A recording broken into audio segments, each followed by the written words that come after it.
혹시 이런 말 들어보신 적 있으신가요? 하루에 사과 한 개면 의사도 필요 없다. 정말 많이들 하시는 말씀이죠. 실제로도 사과는 건강에 좋은 과일로 잘 알려져 있습니다. 식이섬유 풍부하고 변비에도 도움이 되고 폴리페놀 성분이 많아 혈관 건강에도 좋다는 얘기를 자주 들으셨을 겁니다. 그런데 요즘 병원에 오시는 시니어 분들 중에 이런 말씀하시는 분들이 종종 계십니다. 선생님, 저는 건강 생각해서 매일 아침에 일어나자마자 사과 한 개씩 꼭 챙겨 먹어요. 공복에 먹어야 흡수도 잘 되고 좋다면서요. 이 말씀 참 반갑고도 위험합니다. 왜일까요? 제가 진료했던 74세 김 여사님 이야기를 해드릴게요. 김 여사님은 평소에 본인이 건강하신 편이라고 생각하셨어요. 특별히 큰 병도 없고 혈압약만 조절하면서 잘 지내고 계셨습니다.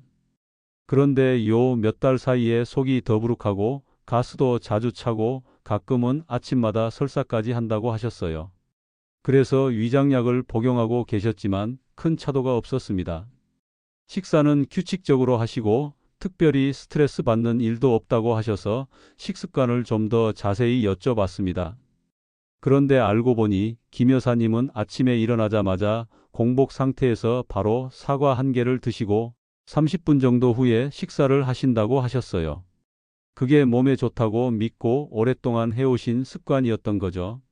사실 사과가 건강에 도움이 되는 건 맞습니다. 하지만 누구에게나 언제나 좋은 건 아닙니다. 특히 공복에 사과를 먹는 습관, 그리고 그 대상이 위장이 약한 시니어라면 이야기가 달라집니다. 사과에는 유기산이 포함되어 있어 속을 자극할 수 있고 단단한 섬유질이 위 점막에 부담을 줄 수 있습니다.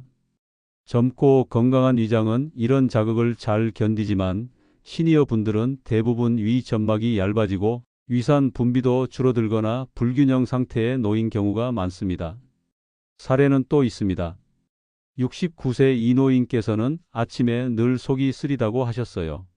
위염인가 싶어서 검사를 해보니 실제로 만성 위축성 위염 소견이 있었고 식후에는 비교적 괜찮은데 식전에 과일을 먹으면 유독 불편함이 심해진다고 하셨습니다. 특히 사과, 배처럼 단단하고 수분 많은 과일일수록 속이 더 안 좋다고 느낀다고 하셨는데요. 알고 보니 아침에 물 한 잔, 사과 한 개 이 루틴을 2년 넘게 이어오신 거였습니다. 많은 분들이 사과를 속을 편하게 해주는 과일이라고 생각하십니다. 그런데 그건 과식 후 소화가 안 될 때, 적당량을 먹었을 때의 이야기지 공복에 꾸준히 매일이라는 전제는 아닙니다. 시니어 분들의 위장은 예전만큼 튼튼하지 않기 때문에 공복에 산성도가 높은 음식을 바로 넣는 건 위장 점막에 부담을 줄 수밖에 없습니다. 특히 위염, 소화불량, 위산역류, 과민성 대장증후군 등의 증상이 있으신 분들에겐 더 조심하셔야 합니다. 여기까지가 첫 번째 이야기입니다.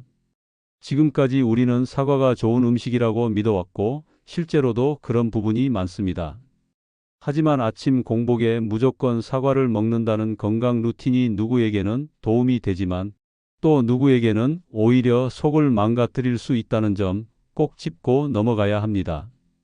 그렇다면 어떤 경우에 주의해야 하고 아침 과일 섭취는 어떻게 조절해야 할까요? 이어서 시니어분들이 많이 겪고 계신 위장 문제와 잘못된 식습관이 어떤 영향을 주는지 좀 더 자세히 알아보겠습니다. 시니어 분들의 위장은 젊을 때와 비교해 많은 변화를 겪습니다. 가장 먼저 말씀드릴 수 있는 건 위산의 변화입니다. 나이가 들면 위산 분비가 줄어들거나 반대로 위산이 과도하게 분비되면서 역류성, 식도염 증상이 생기기도 합니다. 그런데 이 두 가지 모두 위장을 약하게 만들고 외부 자극에 예민하게 반응하게 합니다. 특히 공복 상태에서 산성도가 있는 음식이 들어오면 위벽을 자극하면서 속쓰림, 더부룩함, 헛구역질, 설사 같은 증상으로 이어질 수 있습니다. 사과는 대표적인 산성 과일 중 하나입니다. pH 수치가 3에서 4 사이로 위산과 마찬가지로 산성 성분을 가지고 있습니다.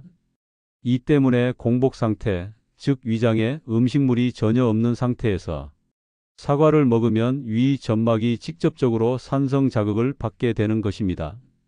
위 점막이 건강한 사람이라면 괜찮을 수도 있지만 위축성 위염이나 헬리코박터 감염을 경험한 분, 위염이나 역류성 식도염을 앓은 적이 있는 분이라면 이런 산성 자극이 곧 통증과 불편감으로 이어질 수 있습니다.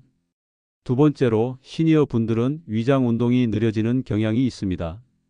음식물이 위에 머무는 시간이 길어지고 그로 인해 소화 불량이나 가스 찬 느낌, 트림, 복부 팽만감을 자주 호소하게 됩니다. 그런데 사과에는 식이섬유, 특히 불용성 섬유질이 많기 때문에 위장에서 머무는 시간이 길어질수록 부담이 될 수 있습니다. 특히 껍질째 드시는 경우 위가 약한 분들에겐 오히려 소화에 더 힘이 드는 일이 됩니다. 또 하나 짚고 넘어가야 할 점은 위장의 보호막 기능입니다. 위벽은 원래 점액으로 덮여 있어서 위산이나 음식물 자극으로부터 자신을 보호할 수 있게 되어 있습니다. 그런데 나이가 들면서 이 점액의 분비도 감소하고 위벽 자체도 얇아집니다. 이 상태에서 단단하고 산성인 사과가 갑작스럽게 들어오면 위장 점막은 상처를 입을 수 있습니다. 반복되면 미세한 염증, 점막 손상, 나아가 만성 위염으로 진행될 수 있습니다. 이런 점들을 종합해보면 사과라는 음식 자체가 나쁘다기보다는 언제, 어떻게 먹느냐에 따라 달라진다는 것이 핵심입니다. 사과는 식사 후 디저트처럼 소량을 섭취하거나 위에 어느 정도 음식물이 들어간 상태에서 함께 먹는 것이 훨씬 안전합니다. 특히 위장 질환 이력이 있는 분, 위산 과다나 속쓰림을 자주 겪는 분, 최근 체중이 급격히 줄었다거나 식사량이 줄어든 분들은 더욱 주의가 필요합니다. 실제로 위 내시경을 진행해 보면 특별한 증상이 없다고 하신 분들 중에서도 점막이 얇아져 있거나 위축성 위염 초기 단계로 접어든 경우가 종종 발견됩니다. 이런 분들께서 아침 공복에 사과는 몸에 좋다니까요 하시며 꾸준히 실천하고 계셨다면 그 습관이 오히려 속을 더 약하게 만들고 있을 가능성이 큽니다. 그리고 한 가지 더 강조드리고 싶은 점은 위장은 한번 약해지면 회복하는 데 시간이 오래 걸린다는 것입니다. 하루 이틀 휴식한다고 금방 좋아지지 않고 몇 주에서 몇 달이 걸리는 경우도 많습니다.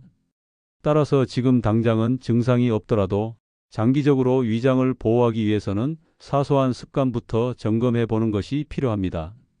사과를 비롯한 과일은 무조건 몸에 좋다는 고정관념은 이제는 조심스럽게 다시 살펴볼 필요가 있습니다. 특히 위장이 예민하거나 최근 속이 자주 불편하셨던 분들이라면 공복 사과 습관은 지금이라도 잠시 멈추고 위장 상태부터 점검해 보시는 게 안전합니다. 이어서 실제로 잘못된 건강 루틴으로 인해 몸이 더 불편해진 시니어 분들의 이야기를 더 소개해 드리겠습니다. 어떤 생활 습관이 문제였고 그걸 바꾼 뒤 어떤 변화가 있었는지 생생한 사례를 중심으로 말씀드리겠습니다. 사례를 하나 소개해 드릴까? 평소 건강관리에 굉장히 철저했던 72세 박순자 여사님은 자녀에게 사과가 몸에 좋다는 이야기를 듣고 아침마다 꼭 챙겨 드셨습니다. 특히 공복에 먹으면 흡수율이 좋다는 말을 믿고 일어나자마자 물 한 컵, 사과 한 개를 껍질째 드시는 습관을 1년 가까이 유지하셨죠. 그런데 어느 날부터 아침에 속이 쓰리고 배가 아픈 증상이 자주 나타났습니다. 식사를 조금만 해도 더부룩하고 변비와 설사를 반복하는 증상까지 생기면서 병원을 찾으셨고 검사 결과 위축성 위염과 가벼운 식도염 증상이 발견됐습니다. 박 여사님은 의외라는 표정을 지으셨어요. 본인은 오히려 식습관을 잘 지킨다고 생각했고 병원에 갈 일이 없다고 자부하셨기 때문이죠. 그런데 진료실에서 식습관을 자세히 나눠보다가 혹시 공복에 사과 드세요?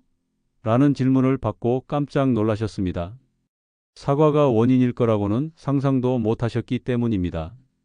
비슷한 시기에 진료를 보신 68세 이노인께서는 최근 들어 자꾸 속이 쓰리고 아침 식사를 하기 전에 화장실에 가야 할 정도로 복부 불편감이 심하다고 하셨습니다.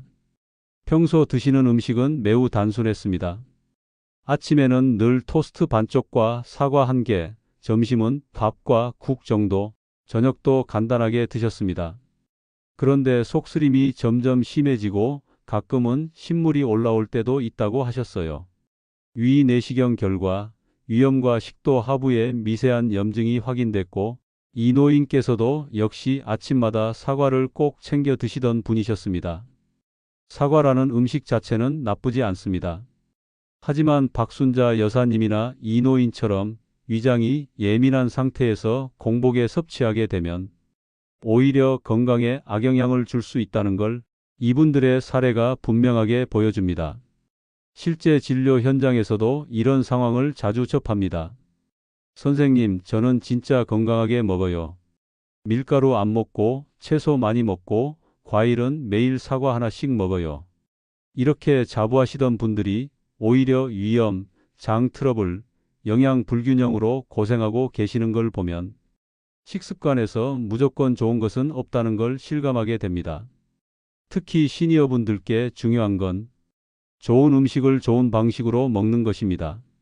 사과든 요구르트든 잡곡밥이든 간에 언제, 얼마나, 어떤 상태에서 먹느냐에 따라 전혀 다른 결과가 나올 수 있다는 점, 이건 꼭 기억하셔야 합니다. 그럼 사과를 무조건 피해야 하느냐? 그건 아닙니다. 중요한 건 먹는 방식입니다. 위가 약한 분들은 공복보다는 식후나 간식 시간에 소량씩 잘게 썰거나 껍질을 벗겨서 드시는 게 훨씬 안전합니다. 또한 사과가 맞지 않는 분이라면 다른 과일로 대체하거나 아예 위장 상태가 회복될 때까지는 조금 쉬어가는 것도 좋은 방법이 될 수 있습니다. 지금까지 사례를 통해 알 수 있듯이 건강하다고 믿고 실천해온 습관도 내 몸에 맞지 않으면 독이 될 수 있습니다. 사과 한 개가 주는 영양도 그걸 받아들이는 몸의 상태에 따라 결과가 완전히 달라질 수 있다는 점 잊지 마시기 바랍니다. 이제 실제로 사과를 포함한 과일 섭취를 어떻게 조절하고 시니어분들께 맞는 식사 습관은 어떤 모습이어야 하는지 생활 속에서 적용할 수 있는 방법을 정리해 보겠습니다. 위장이 예민한 시니어 분들이 사과나 과일 섭취를 바꿨을 때 생각보다 빠르게 컨디션이 좋아지는 경우가 많습니다. 단순히 사과를 끊었다는 의미가 아니라 언제 먹는지, 어떻게 먹는지를 조금 바꾸는 것만으로도 속이 편안해지고 소화가 잘 되면서 하루의 질이 달라지는 겁니다. 진료실에서 만났던 70세 김영배 어르신은 위장약을 3년 넘게 복용하셨지만 늘 속이 더부룩하고 묵직하다고 하셨어요.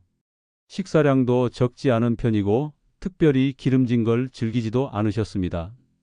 그런데 가만히 들어보니 아침 공복에 사과나 배 같은 단단한 과일을 늘 건강을 위한 루틴으로 드셔오셨더라고요. 제가 그 부분을 조심스럽게 짚어드리자 처음엔 사과도 문제가 되나요? 하고 의아해하셨어요. 하지만 섭취 시간을 바꾸고 식사 후에 과일을 소량만 드시는 방식으로 바꾸신 후 3주쯤 지나서 속이 훨씬 편해졌다는 말씀을 직접 전해주셨습니다. 또 다른 사례입니다. 75세 윤순자 여사님은 공복 사과가 좋다는 이야기를 방송에서 듣고 정말 5년 넘게 매일 아침 첫 식사로 사과 반 개를 드셔오신 분입니다. 그런데 최근 몇 달간은 입맛이 없고 자꾸 아랫배가 불편하며 기력이 떨어지는 걸 느끼셨다고 했습니다. 혈액 검사와 복부 초음파 상 특별한 이상은 없었지만 위 내시경에서 점막이 다소 위축되어 있고 가벼운 만성 위염 소견이 나왔습니다. 식습관을 다시 점검해 보니 공복 과일 섭취 외에도 점심과 저녁도 모두 적게 먹는 편이라 위장이 회복할 수 있는 시간도 부족한 상태였죠. 윤 여사님께는 사과 섭취를 중단하고 아침엔 따뜻한 죽이나 바나나 반 개 정도로 위장을 천천히 깨우는 방식으로 식단을 바꿔드렸습니다. 한 달 후 내원하셨을 때 요즘은 식욕도 돌고 하루가 덜 피곤해요 라고 하셨습니다. 이렇듯 단순히 어떤 음식을 먹느냐보다는 그 음식을 어떤 상태에서 어떻게 먹느냐가 시니어 건강에 큰 영향을 줍니다. 사과를 포함한 과일도 마찬가지입니다. 공복보다는 식후나 간식 시간 한 번에 많이가 아니라 조금씩 나누어 먹는 것이 더 안전합니다. 또한 위염이나 위장 질환 이력이 있으신 분이라면 과일을 껍질째 먹기보다는 껍질을 벗기고 잘게 썰어 천천히 꼭꼭 씹어 드시는 것이 좋습니다. 특히 저녁에 과일을 많이 드시는 분들도 계시는데요. 사과, 포도, 배 등은 생각보다 당분이 높아서 공복 혈당이나 수면에도 영향을 줄 수 있습니다. 따라서 과일 섭취는 건강하니까 많이 먹는다가 아니라 내 몸에 맞게 부담 없이 먹는다는 기준으로 바꾸셔야 합니다.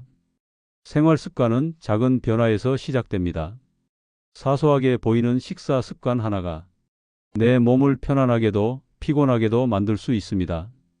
건강에 좋다는 말만 믿고 무조건 실천하기보다는 지금의 내 몸 상태와 위장의 컨디션을 먼저 살펴보시고 음식 하나하나도 내게 맞는 방식으로 조절해 보시는 것이 진짜 건강한 생활의 시작입니다. 이제 마지막으로 지금까지 이야기한 내용을 정리해 드리며 사과를 어떻게 먹으면 시니어분들에게 도움이 될 수 있는지 현실적인 팁과 함께 정리해 드리겠습니다. 지금까지 이야기한 내용을 하나씩 되짚어 보면 사과는 분명히 건강에 좋은 과일입니다. 하지만 위장이 약해지기 쉬운 시니어분들에게는 언제 어떻게 먹느냐가 훨씬 더 중요하다는 것을 우리는 다양한 사례를 통해 확인했습니다. 첫 번째로 아침 공복에 사과를 드시는 습관은 위 점막에 부담을 줄 수 있기 때문에 특히 위염, 위축성 위염, 역류성 식도염을 앓고 계신 분들께는 좋은 선택이 아닐 수 있습니다. 유기산 성분과 단단한 섬유질이 예민해진 위장을 자극하기 때문입니다. 두 번째로 사과를 드시더라도 식후나 간식 시간처럼 공복이 아닌 상태에서 껍질을 벗기고 잘게 썰어서 꼭꼭 씹어 드시는 것이 좋습니다. 이렇게 하면 위장이 사과의 자극을 더 잘 견딜 수 있고 소화 흡수도 부담이 덜해집니다. 세 번째로 건강식이라고 알려진 식습관이라도 내 몸에 맞는지를 먼저 점검하셔야 합니다. 누군가에겐 좋은 루틴이 나에게는 독이 될 수도 있습니다. 건강 정보를 무조건 따라하기보다는 내가 가진 질환, 위장의 상태, 평소 증상 등을 먼저 살펴보고 전문가와 상담하거나 신중하게 조절해보는 자세가 필요합니다. 네 번째로 과일 섭취는 많이가 아니라 적당히가 기준이 되어야 합니다. 하루에 사과 반 개에서 1개 이내, 당분이 높은 과일은 양을 조절하고 가급적 하루 중 위장이 덜 민감한 시간대에 드시는 것이 좋습니다. 또한 밤 늦게 과일을 드시는 분들도 계시는데 이 역시 위장과 수면에 영향을 줄 수 있으니 주의가 필요합니다. 이러한 습관의 변화는 생각보다 작고 단순하지만 그 효과는 분명하게 나타납니다. 실제로 식사 습관을 바꾼 이후 속쓰림이 줄고 아침 피로감이 사라지고 심지어 위장약을 줄이신 분들도 많이 계셨습니다. 사과를 비롯한 모든 음식은 좋다, 나쁘다로 단정 지을 수 없습니다. 누가 먹느냐, 언제 먹느냐, 어떤 방식으로 먹느냐, 그 차이에 따라 약이 될 수도 있고 독이 될 수도 있는 것입니다. 혹시 지금까지 사과는 무조건 좋은 음식이지 하고 의심 없이 드셔오셨다면 오늘 영상이 새로운 시각을 드리는 계기가 되었기를 바랍니다. 건강은 정답이 아니라 나에게 맞는 방식을 찾아가는 여정입니다. 내 몸의 신호에 귀 기울이고 작은 습관 하나라도 현명하게 조절해가는 것이 시니어 건강을 지키는 가장 확실한 길입니다. 감사합니다.